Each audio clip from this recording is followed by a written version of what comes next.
வணக்கம்.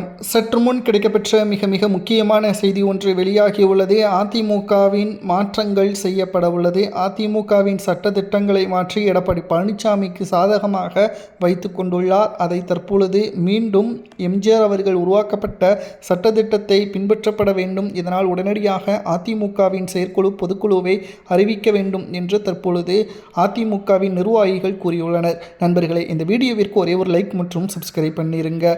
பல்வேறு முரண்பாடுகள் அதிமுகவில் நிர்வாகிகள் எடப்பாடியின் மீது முன்வைத்துள்ளார்கள். அதற்கு காரணம் 11 முறை அதிமுக தோல்விகளை தழுவி 12வது முறையும் அதிமுக தோல்வியை மட்டும்தான் கொடுக்கும். ஏனென்றால் மக்கள் அதிமுகவின் மீது இருந்த நம்பிக்கையை முழுமையாக இழந்துவிட்டார்கள்.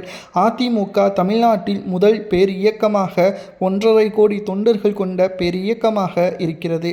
ஆனால் இப்பொழுது அதிமுகவில் எம்ஜிஆர் அவர்களுக்கு பிறகு ஜெயலலிதா அவர்கள் சிறப்பாக வழிநடத்திய அதிமுக எடப்பாடி பழனிசாமி அவர்களது கைக்கு வந்த பிறகு அதிகரித்திருக்க வேண்டும் அல்லது அந்த அளவாகவே இருந்திருக்க வேண்டும். இரண்டும் இல்லாமல் பெண்களது ஆதரவுகளும் இளைஞர்களது ஆதரவுகளும் 70% முழுவதுமாக குறைந்துவிட்டது.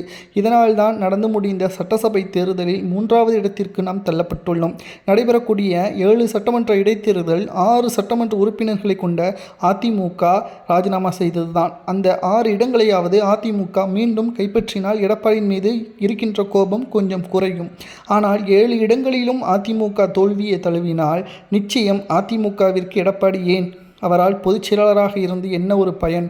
ஒரு வெற்றியை ஏற்படுத்த முடியவில்லை என்றால் அந்த உயர் பதவியில் இருந்து கொண்டு அவர் இருக்கையில் அந்த பதவியில் இருந்து கொண்டு அவரால் மீண்டும் மீண்டும் தோல்வியை கொடுப்பதற்கு அந்த இருக்கையில் அவருக்கு தகுதியில்லை என்பது தானே அர்த்தம் என்று கேட்கக்கூடிய அளவிற்கு மாவட்ட நிர்வாகிகள் முன்வந்துள்ளனர். இதனால் அதிமுகவின் அரசியல் வட்டாரத்தில் மிகப்பெரிய அளவிலான பேசும் பொருளாக அதிமுகவில் சட்டத்திட்டங்களை மாற்ற வேண்டும், எடப்பாடிக்கு சாதகமாக இருக்கக்கூடிய சட்டத்திட்டங்கள் அனைத்தையும் மாற்றி அதிமுகவின் நிர்வாகிகள், மாவட்ட செயலாளர்கள், கிராம நிர்வாகிகள் அனைவரும் ஒன்று கூடி எடப்பாடி பழனிசாமி உடனடியாக அதிமுகவின் பொதுக்குழு செயற்குழுவை உடனடியாக கூட்டுவதற்கு அழுத்தம் கொடுக்க வேண்டும் என்ற எதிர்ப்புகள் தற்பொழுது அதிகமாக எடப்பாடிக்கு எதிராக வந்துள்ளது.